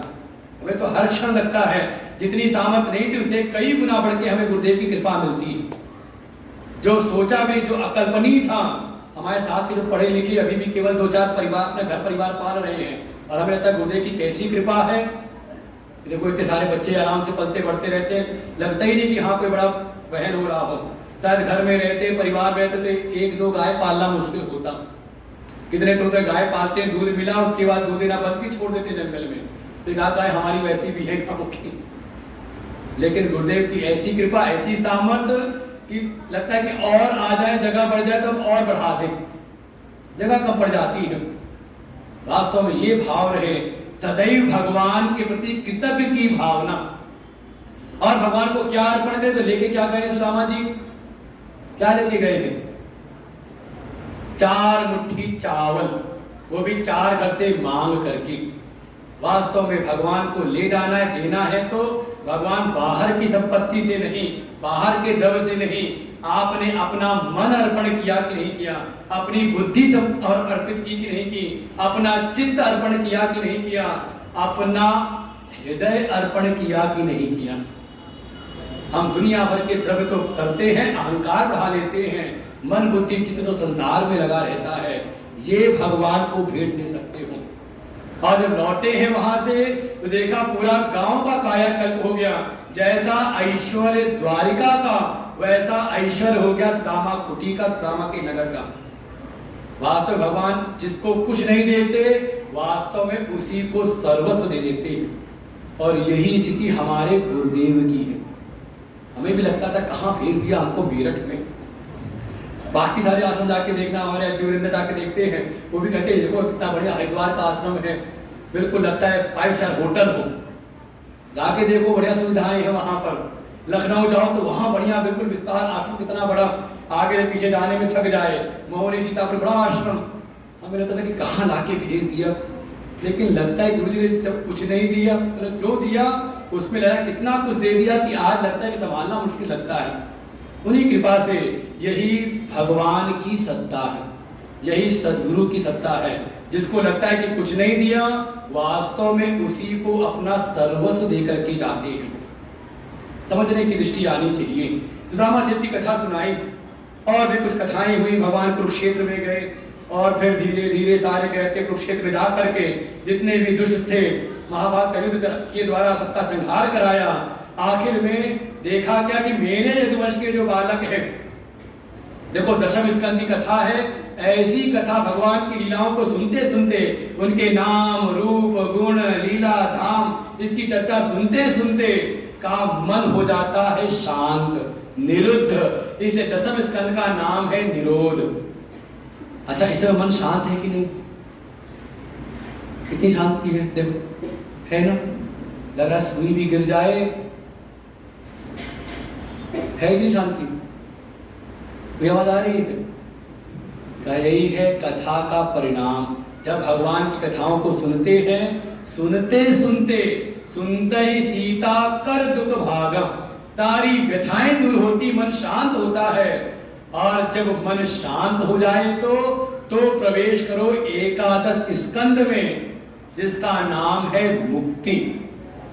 क्योंकि जीव को बंधन प्रिय नहीं, कोई बंधन नहीं लेना चाहता। पशु को भी अगर बांध के रखो, मौका मिले तो भागता है वो, लेकिन जब कहीं व्यवस्था नहीं मिली तो भाग के आता है कि मालिक के खूंटे पे चलो बंधे तो हैं, लेकिन कम से कम भोजन पानी तो मिलता है। नहीं तो बंधन किसी को प्रिय नहीं। समस्त प्रकार के बंधन और सबसे सारे बंधनों के मूल में सबसे बड़ा बंधन है दुख का बंधन, शोक का बंधन, भय का बंधन। अगर इस शोक भय दुख से छुटकारा पाना है, उपाय एक है, तत्व के ज्ञान की प्राप्ति करो, तत्व जिज्ञासा, तत्व ज्ञान प्राप्त करो। कृष्णात् परम तत्वमहं किमपि न जानामि, कहा जो परमात्मा कृष्ण हैं वो उनका परम तत्व क्या है उसको जानो। उसका उपदेश मिलता है 11वें स्कंद में। बस कैसे मिलेगा? कहा गुरु के पास जाकर। बस सावधानी रखें कैसे नहीं जाना है। कथा सुनाई, यदुकुल के जो बालक हैं वो गए ऋषियों के पास में जाकर के छल कपट करते हैं, भीतर विनम्रता है नहीं, ऊपर विनम्र बनते हैं और जाके संतों की परीक्षा लेनी चाहिए। शाम को एक गर्भवती स्त्री का रूप बनाया और जाके संतों से पूछा, ये गर्भवती है, ये जानना चाहती है कि इसके गर्भ से पुत्र होगा कि कन्या। संतों ने देखा जो भगवान हमारा निरंतर सत्कार करते हैं उन्हीं के वंश के बालक, ऐसा भाव लेकर के सभी संतों ने हुंकार भरी, जाओ इसके गर्भ से न पुत्र न कन्या बल्कि वो एक मूसल निकलेगा जिससे सारे यदुवंश का संहार होगा। वो भाग के गए, देखा एक अंदर मूसल निकला कपड़े के अंदर से, तुरंत लेके पहुंचे राजा के पास में। विषेण ने कहा चिंता ना करो, चूरा कर करके समुद्र में फेंकवा दिया। वही जो चूरा फेंका था एक टुकड़ा था नुकीला सा, वो समुद्र में फेंकवाया। वो नुकीला टुकड़ा एक मछली ने निकला जिसको जरा नाम के शिकारी ने अपने जाल में फंसाया, और जब वो चीरा तो टुकड़ा निकला, उसको अपने तीर में लगा लिया, शिकार के काम आएगा। और जो टुकड़े थे वो बारीक टुकड़े थे, चूरा था, वही समुद्र की लहरों से किनारे आके एक कटीली एरका नाम की घास जम गई और यहीं से यदुवंश के संहार की लीला प्रारंभ हुई। इधर एक समय देवर्षि नारद आए वसुदेव देवकी के पास में। देव के वसुदेव ने प्रार्थना की कि हे देवर्षि, हमने पूर्व में बड़ी तपस्या की थी, भगवान मिले, लेकिन भगवान से हमने भक्ति मुक्ति नहीं मांगी। हमारी बुद्धि माया से ऐसी मोही थी, उनसे हमने संसार रूप में पुत्र ही मांगा। तब देवर्षि नारद से उन्होंने भागवत धर्म के विषय में पूछा है, और देवर्षि नारद उनको राजा निमि के यज्ञ की चर्चा, जिसमें 9 योगेश्वरों का पदार्पण हुआ, और उन्होंने जो उपदेश किया, 9 योगेश्वरों ने पूरी भागवत का जो सार है, जो सार तत्व ज्ञान है, वो सारा उपदेश किया। और उसको सुन करके देवकी च महाभागा जज्जतो मोहमात्मना, उस तत्व ज्ञान को सुन करके देवकी वसुदेव के भीतर जो मोह था, अज्ञान था, शोक भय ये सब का सब दूर हुआ और उनकी जीवन मुक्ति हुई, परम आनंद की उनको अनुभूति हुई। ज्ञान तो मिलेगा गुरु के पास जाकर के, लेकिन कैसे? का विनम्र बन करके। अगर छल कपट किया तो कहीं ना कहीं उल्टा श्राप ही प्राप्त होता है। एक समय लगा द्वारिका में अपशकुन होने लगा। भगवान ने कहा अगर अपशकुन हो तो चलो चल के तीर्थ में वास करो। सबको लेकर के आते हैं तीर्थ में, लेकिन तीर्थ में आकर के भी सबके सब व्यसनों का सेवन करते हैं, शराब पीने लगे, जुआ खेलने लगे, उसी में आपस में टकराहट होने लगी और फिर लड़ने के कोई शस्त्र लाए नहीं थे। वही किसी के हाथ में एरका नाम की घास आई, उसी से एक दूसरे पर प्रहार करके सारे यदुवंश का संहार हुआ। बलराम जी अपने शेष रूप में आकर के पाताल की ओर गमन कर जाते हैं। इधर भगवान एकांत में बड़वृक्ष नीचे बैठे थे, एक पैर पे पैर रख करके। भगवान के चरण इतने कोमल, दूर से उस जरा नाम के शिकारी को लगा कोई मृग है, हिरन है, वहीं से बाण चलाया और जाके भगवान के पैरों में लगता है। पास आकर के देखा, रोने लगता है। भगवान ने कहा मां भाई जरा, हे पहले तुम दुखी मत हो, ये मेरे ही संकल्प से हुआ है, जाओ मेरे संकल्प से मैं अपनी लीला का स्मरण करने जा रहा हूँ। लेकिन उसके पहले ही आगे उद्धव जी ने प्रार्थना की। भगवान ने उनको भी ज्ञान का उपदेश किया और ज्ञान में भी जो उनके भीतर एक पीड़ा थी कि आपके जाने के बाद हमें ज्ञान कहाँ से मिलेगा। भगवान ने कहा जिसकी बुद्धि जगी होगी कहीं ना कहीं से ज्ञान प्राप्त कर ही लेगा। और प्रसंग सुनाया यदु और भगवान दत्तात्रेय का संवाद। दत्तात्रेय ने यदु को अपने 24 गुरुओं का वर्णन करके सुनाया कि जो विवेकी है, ज्ञान प्राप्त करना चाहता है, वो कहीं से भी ज्ञान प्राप्त कर लेगा। तो प्रकृति के ही सारे अंश हैं, उन्हीं से, कबूतर से, आसमान से, पृथ्वी से, किसी वैश्या से, जहां जहां से उनको जो शिक्षा मिली थी सब बताई यदु जी को। जब यदु जी चलने लगे तब दत्तात्रेय ने कहा रुको रुको, अभी भी मैंने 25वां गुरु बनाया है। पूछा कौन है 25वां गुरु? दत्तात्रेय कहते हैं देहो गुरुर्मम विवेक हेतु, ये मेरा शरीर ही मेरा 25वां गुरु है। क्या सीखा? कैसे मैंने सीखा? विवेक और वैराग्य। पूरे जीवन इसको सजाते हैं, संवारते हैं, इसका पोषण करते हैं, खिलाते पिलाते हैं, लेकिन ये भी एक समय साथ नहीं देता। तो जब अपना शरीर साथ नहीं देता तो दूसरों से अपेक्षा के ऊपर बना रखी कि बेटा सहारा बनेगा, बेटी सहारा बनेगी, संसार में उसे सहारा बनेंगे, कोई साथ नहीं देता। ये विवेक को जगाने वाला, वैराग्य को जगाने वाला है। ऐसा उपदेश प्राप्त करके दत्तात्रेय चल पड़ते हैं। इधर भगवान ने अपने गोलोक धाम की ओर गमन किया। सुखदेव जी कहते हे राजन, अब मैं सावधान अंतिम उपदेश देता हूँ, सावधान होकर के सुनो। ये जो तुम्हारे भीतर बुद्धि बनी हुई है कि तक्षक आएगा, काटेगा और मैं मर जाऊंगा, हे राजन, ऐसी बुद्धि पशुओं को होती है जो शरीर की मृत्यु से अपनी मृत्यु समझते हैं। तुम तो सच्चिदानंद आत्म स्वरूप हो। वो आत्मा जो शरीर से पहले भी थी, शरीर के साथ भी है और शरीर के बाद भी। इसलिए चिंता मत करो, ऐसा विचार करो अहम ब्रह्म परम धाम, मैं वो आत्म स्वरूप हूँ जो जरा मृत्यु से परे पर ब्रह्म स्वरूप है, उसी में स्थित हो जाओ। और राजा परीक्षित को अपनी आत्मा का ज्ञान हो जाता है, उसी में स्थित हो जाते हैं। सुखदेव जी को प्रणाम किया। सुखदेव जी तो आगे चल पड़ते आत्माराम होकर के। इधर राजा परीक्षित समाधिस्थ हो गए, अपने आत्म स्वरूप में जान गए कि आत्मा ही पर ब्रह्म है, उस भाव में बैठ गए। 7वां दिन है, पुत्र जन्मेजय ने बहुत पहरा बैठाया, लेकिन तक्षक फूलों के बीच में छुप करके आता है और मौका पा करके राजा परीक्षित के शरीर पर उसने डंस मारा।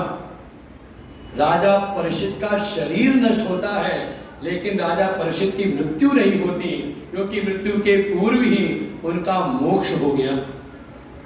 ऐसी मोक्षदायिनी श्रीमद् भागवत महापुराण कथा सुन करके राजा परीक्षित की मुक्ति हुई। लेकिन बाद में जन्मेजय के मन में कुछ जो शोक संताप था और किसी ने कुछ द्वेष भरा, परिणाम स्वरूप यज्ञ सत्र करने लगते हैं, सर्व यज्ञ करने लगे, सारे सांप आके मरने लगे। वहीं पर आ गए आस्तिक मुनि, उन्होंने सर्व यज्ञ बंद कराया। लेकिन जो मन के भीतर जन्मेजय के विक्षोभ था, कैसे दूर करें? आस्तिक मुनि ने कहा आप कथा सुनिए। वैशंपायन ऋषि आ गए, व्यास जी आ गए, उनको कथा सुनाते हैं। इसके बाद वर्णन किया सूत जी ने कि जब मार्कंडेय ऋषि को भगवान ने अपनी माया का दर्शन कराया, उन्होंने माया देखी, चाहे भगवान ने अपनी माया भी दिखाई।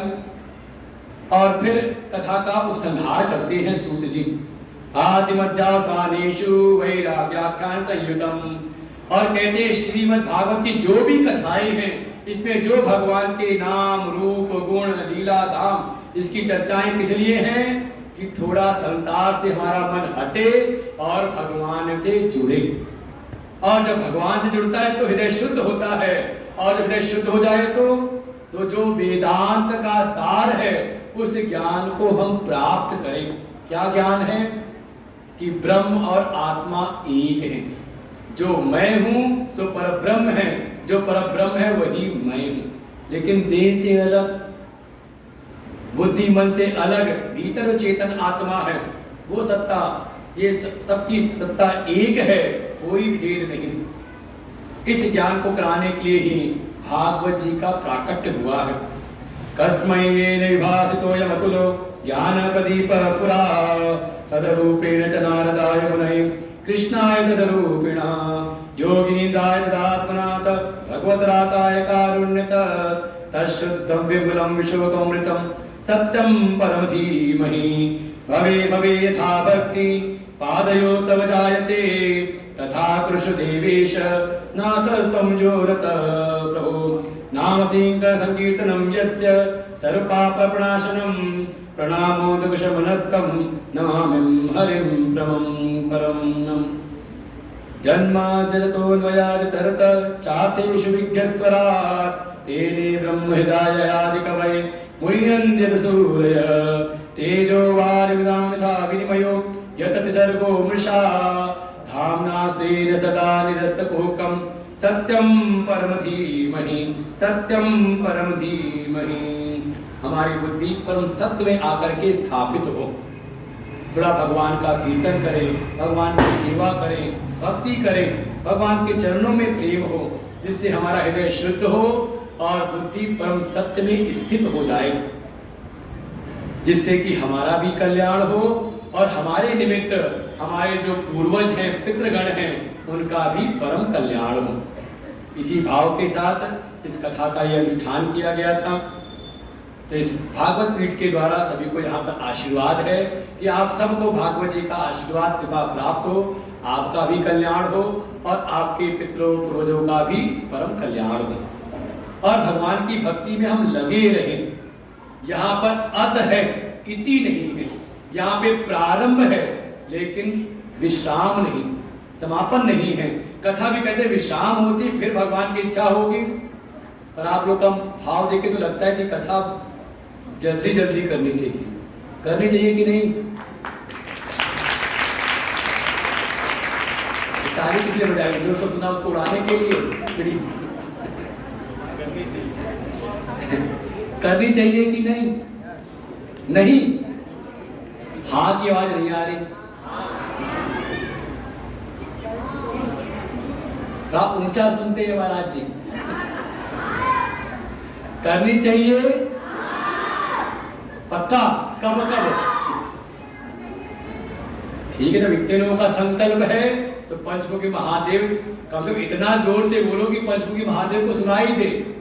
कथा करनी चाहिए। अब लगता है पंचमुखी महादेव में सुना तो पक्का करेंगे।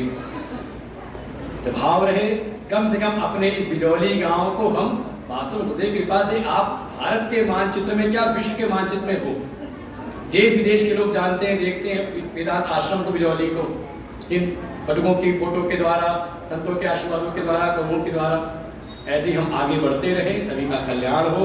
जिनका जिनका भी इसमें सहयोग मिला, बहुतों का, छोटे से लेके बड़े तक सहयोग मिला, सब पर भगवान की कृपा प्राप्त हो, गुरुदेव भगवान की कृपा हो। लेकिन जुड़ो, थोड़ा नजदीकी बढ़ाओ, दूरी से काम नहीं चलता। भाई ठंडी में आग भी हो, दूर से हम सेकें तो आंच नहीं लगती। ऐसी जो कृपा भी थोड़ा नजदीकी से आए। देख रहे हैं दिल्ली से कोई आ रहा है, गाजियाबाद से आ रहा है, फरीदाबाद से कोई आ रहा है, तो ऐसे ही थोड़ा नजदीकी बढ़ाएं अपने कल्याण के लिए। इन्हीं शब्दों के साथ में कुछ समय लगेगा व्यास पूजा का, उसके बाद आरती होगी, प्रसाद लेकर के सब जाएंगे। आज आखिरी दिन है, हमने अपने समय पर पूरा किया है 6:30 बजे। थोड़ा औपचारिकताओं में तो लगता है ना, घर परिवार में कोई अनुष्ठान हो तो अपना परिवार है, सब परिवार के लोग बैठे हुए हैं, कोई बाहर वाला भी है जिसको जल्दी है। कौन है बाहर वाला? उसको पहले बुला लेंगे। सब घर वाले हैं ना, धैर्य पूर्वक है ना, जल्दी से बुला लीजिए और कहते ज्यादा नहीं करनी। ओम पूर्णमदः पूर्णमिदं पूर्णात् पूर्णमुदच्यते पूर्णस्य पूर्णमादाय पूर्णमेवावशिष्यते। ओम शांति शांति शांति। हरि ओम। श्री गुरुभ्यो नमः। हरि ओम। बोलिए सद्गुरुदेव भगवान की जय। श्री व्यास भगवान की जय। सीधे एक तरफ पुरुष लोग आ जाए, जिसको भी अपनी भेंट पूजा अर्पण करनी है। एक दिन पहले पुरुष लोग की तरफ से आएंगे, पुरुष लोग बैठ जाएंगे, फिर माताओं की लाइन आएगी, बिल्कुल पंक्तिबद्ध होकर के। आप सबको पता है हमारे गुरुदेव को अनुशासन परम प्रिय है। इतने दिन अनुशासन कथा सुनी है, पूरे धैर्य पूर्वक क्रम से आते हैं। कृष्ण गोविंद हरे मुरारी। चलिए आते हैं लौटते जाएंगे, पंक्तिबद्ध होकर भीड़ ही लगाएंगे यहाँ पर मंच के पास में। श्री कृष्ण गोविंद हरे मुरारी हे नाथ।